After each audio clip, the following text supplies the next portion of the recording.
Morning का time था और बेबी सो के उठ गए थे। बेबी उठने के बाद मैं इनके साथ कम से कम 10 से 15 मिनट खेलती रहती हूँ ताकि ये दिन भर खुश रहे और फ्रेश लगे। सुबह सुबह बेबी को अगर उनके अपने मन से खेलने देंगे तो उनका फ्रेशनेस बना रहता है। हमारे बेबी का ये 6 मंथ चल रहा है। सीजन गर्मी हो या ठंडी, बेबी को कोई भी सीजन सहन नहीं होता है और वह कुछ न कुछ प्रॉब्लम की वजह से बीमार तो 1-2 बार महीने में होते ही होते हैं। छोटे बच्चे का नींद जल्दी से हो जाता है। आप कितना भी कोशिश करेंगे तो भी 7 से 8 बजे के बीच में उठ ही जाता है। नहा धोने के बाद इसे दवा पिला रही हूँ।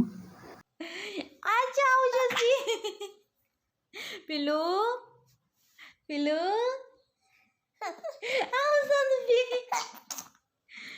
अगर आपको बेबी के साथ कोई काम करना है तो पहले आप बेबी के साथ खेलिए ताकि बेबी अच्छे से खेलने में बिजी हो जाए और हम अपना काम भी कर ले। जैसा कि मैं यहाँ पे दवा पिला रही थी, मैंने इनको हंसाते हंसाते दवा पिलाई ताकि दवा भी पी ले और खुश भी रहे, जिससे उनको ये ना लगे कि ये लोग मेरे साथ कर क्या रहा है। इसके बाद फिर से इसे हाथ मुंह धो दिया है। हमारे घर के रूटीन के अनुकूल हम हमारे बेबी को 10 बजे से पहले ही नहा धोकर तैयार कर देते हैं। उसके बाद मैं अपने कामों में बिजी होती हूँ। Makeup cream cream cream. Baby का 6 मंथ चल रहा है और बेबी कोई भी वस्तु या फिर किसी भी चीज को पकड़ने में सक्षम हो जाता है। इसीलिए हम मम्मियों को ये बात ध्यान में रखना चाहिए कि अपने बेबी से ज्यादा बात करें और उसे बताए कि ये क्या चीज है, क्या कर रहे हैं, जिससे दूसरे दिन या फिर कुछ दिनों के बाद बेबी को ये चीज पता लग जाता है कि हम क्या कर रहे हैं और फिर वही चीज हमें कुछ दिनों के बाद मजे से करने देते हैं। जितना हो सके उतना टाइम आप अपने बच्चे के साथ बिताइए ताकि फिर से हमें ये ना लगे कि हमने ये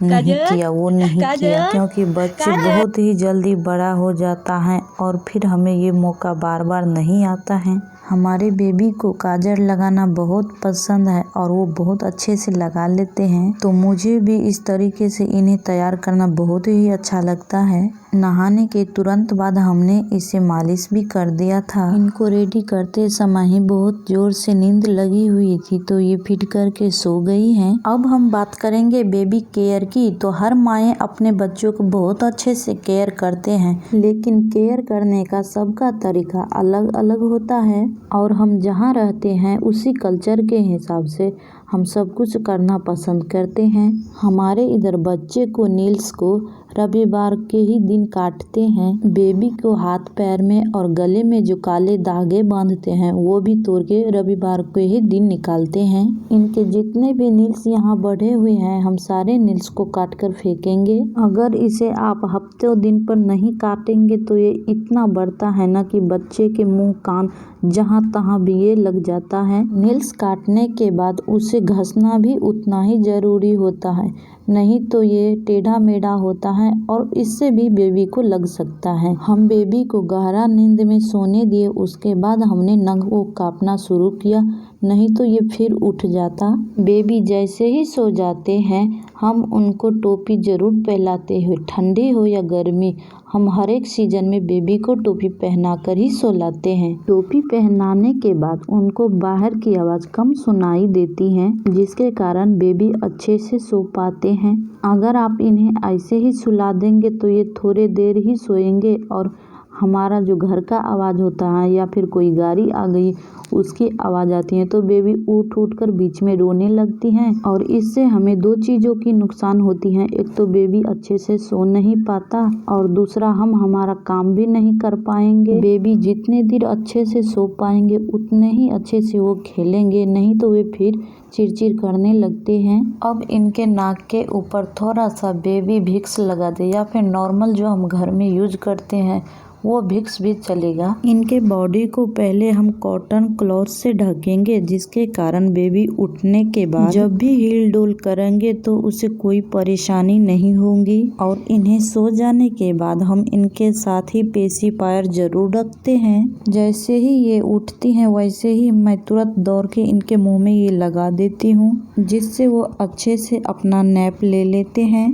मैंने पहले से ही दोनों बच्चों को झोली में ही सुलाया है और इसमें बेबी कंफर्टेबल भी रहता है, तो इसीलिए हम लोग इन्हें इसी में सुलाना पसंद करते हैं। इन्हें सुलाने के बाद इनको बहुत अच्छे से कवर करेंगे कॉटन के कपड़े या फिर ऊनी कपड़े से।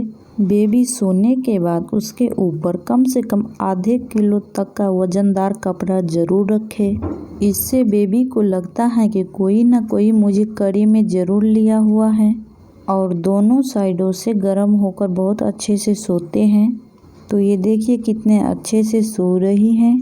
अब ये 1 से 2 घंटा सोने के बाद ही उठेगी। बेबी सोने के बाद उसके बगल में हम एक झुनझुना ज़रूर रखते हैं। इस टाइप की कोई भी खिलौना रखेंगे जिससे आवाज़ आती है। वो खिलौने को रखने का कारण यह होता है कि जैसे ही बेबी उठता है और हमें इस बात की पता चल जाती है 1 से 6 महीने के बेबी को रोने की उतना क्षमता नहीं होता है, वो बहुत ही नाजुक होता है। कभी कभी बच्चे रोते भी हैं तो हमें इस बात की पता नहीं लगती है, तो इसीलिए हम इसे साइड में रख देते हैं। अब इस तरीके से बेबी अच्छे से सो पाएंगे और हम भी थोड़ी देर के लिए आराम से बैठेंगे। उसके बाद 2 से 3 बजे ये उठ गई थी। अब ये अपनी दीदी के साथ खेल रही है।